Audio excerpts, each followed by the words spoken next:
rabbis of yesteryear.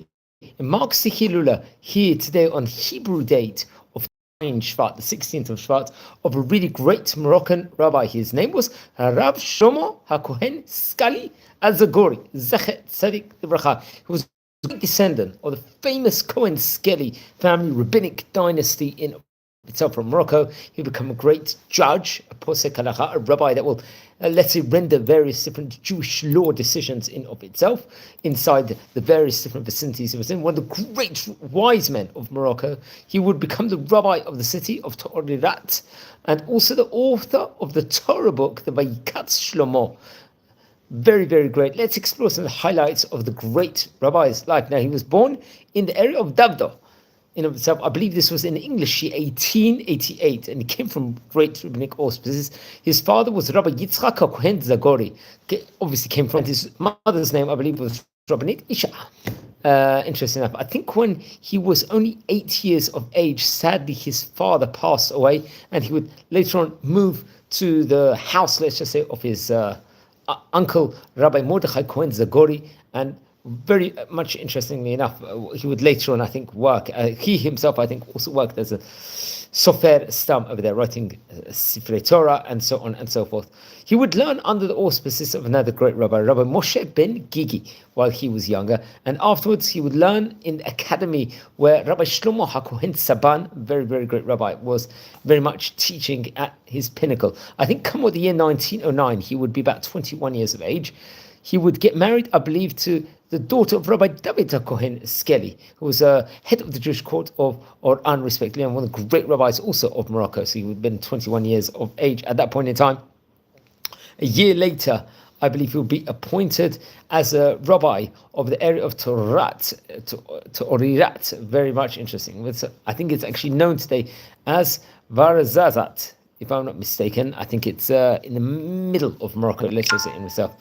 And it would be a position where he would take on, I believe, for 20 years, if I'm not mistaken. Over there, he would establish a Talmud Torah for children, a yeshiva, which would, I think, also stand for many, many years in of itself. I think come with the year 1933, he would actually go on a shlichut, a traveling rabbinic emissary outside of Morocco, and to various different congregations representing the community over there. He would go to Tripoli in Libya over there, and he would eventually continue his journeys to Israel, and very much would, I think, be a representation of, let's say, the northern African countries in of itself. And I think between the years Hey Tavshin Hey and Hey Tavshin Tet, he would become appointed to become the judge of the city of Ajuda.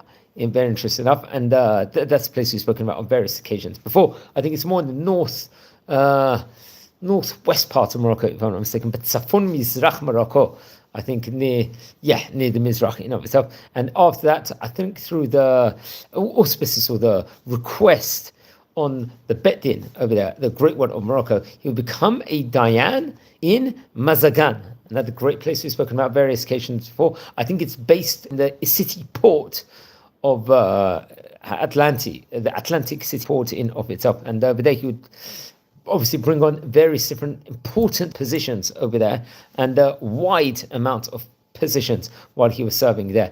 And I think at that point in time, he was still really, really seeking to make Aliyah to Eretz Israel, to move to Israel, because at that point in time, in the mid-1950s, there was a huge wave of Aliyah coming from Morocco and from various North African countries in itself. And when he was able to, he left his position and actually finally made the move to the land of Israel, finally, which is a huge feat in of itself. Then come what 1955, he made Aliyah to the land, to Israel, and I think he brought with him Sifrei Torah, and he would come over there, and he would become, I think, he would get various different positions in of itself.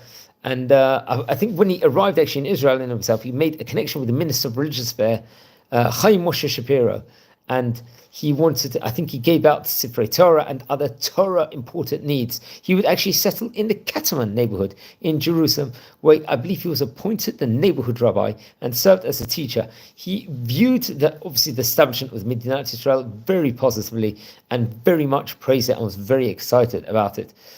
So I believe also he had 8 sons, if I'm not mistaken. Also, I believe in the year 1970, he would come out with a very great Torah book in of itself. It's actually, the book was called Katz Shlomo. And I think it was a great Torah book that got various different haskamot from leading rabbis at that point in time, some leading Moroccan sages who lived in the country.